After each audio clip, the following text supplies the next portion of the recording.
নমস্কার বন্ধুরা, আজ আমি তোমাদের জন্য নিয়ে এসেছি একটা নতুন রেসিপি, তিতা করলার রসা।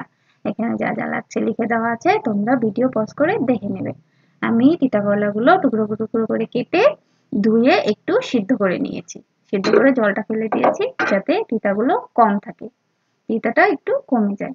আর এখানে আমি কড়াইতে দিয়ে দিয়েছি তেল, সাদা তেল দিয়েছি। এখানে সর্ষের তেল দিয়ে দিলে একটু গন্ধ করতে পারে, তাই আমি সাদা তেল দিয়েছি। সাদা তেলে একটু তিতা করলাগুলো হলুদ নুন দিয়ে ভেজে নেব।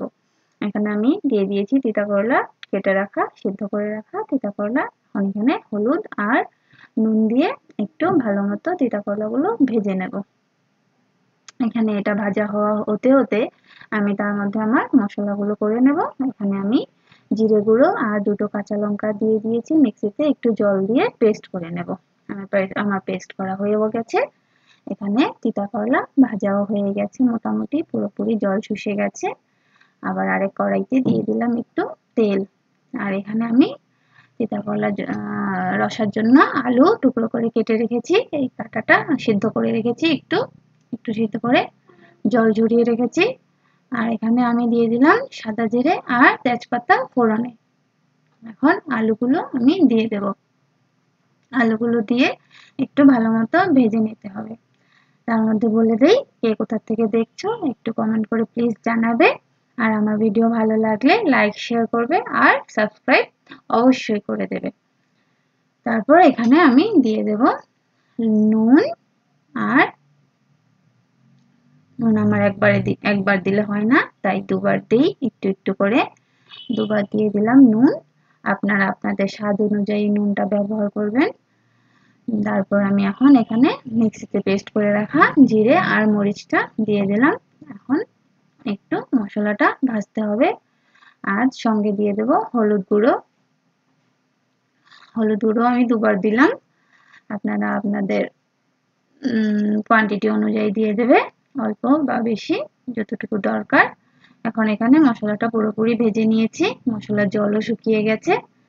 তারপর এখন এখানে দিয়ে দেব একটু জল তরকারিটা হওয়ার জন্য। এখানে রসা হওয়ার জন্য একটু তো জল দিতেই হবে। দিয়ে দিলাম একটু জল।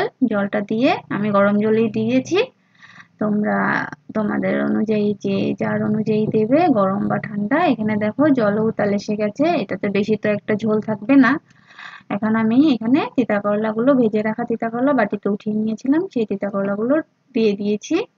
দিয়ে অল্প সময় ভেজে নিয়ে নামিয়ে দিলেই হয়ে যাবে এখানে। আর অন্য কোনো কিছু মশলার দরকার নেই, এটা খেতে কিন্তু অনেকটাই দারুণ লাগে। যারা তিতা করলা খেতে পছন্দ করো কিন্তু ভাজা ছাড়া বা সেদ্ধ ছাড়া অন্য কোনো কিছু খেতে পারো না, এরকম করে বানিয়ে খেয়ে দেখবে, অনেকটাই দারুণ লাগে খেতে। আর তার মধ্যে আমি এখানে দিয়ে দিয়েছি একটু গরম মশলা গুঁড়ো। একটু গরম মশলা গুঁড়ো দিলে অনেকটা স্বাদ লাগে, অনেকটা খেতে দারুণ লাগে। এরকম করে বানিয়ে খেয়ে দেখবে, অনেক দারুণ লাগবে। তিতা করলা একদমই তিতা লাগেনি। এখানে আমি একটু দিয়ে দিচ্ছি স্বাদের জন্য চিনি, দিলে দিতেও পারো, না দিলে নাও দেওয়া যায়। এটা তো তিতা করলে একটু তো তিতা থাকবেই, কিন্তু তাও একটু চিনি দিয়ে দিলে স্বাদটা অনেকটাই বেড়ে যায়। আমার গ্যাস এখানে অফ করে দিয়েছি, একদম পুরোপুরি রেডি ভাত একদম। এটা দিয়ে এক থাল ভাত নিমিষেই শেষ হয়ে যাবে। তোমরা এইভাবে তিতা করলা বানিয়ে খেয়ে দেখবে আর আমাকে কমেন্ট করে নিশ্চয়ই জানাবে কেমন লেগেছে। আর আমার ভিডিওটা প্লিজ সাবস্ক্রাইব করে দেবে আমার চ্যানেলটাকে। নমস্কার।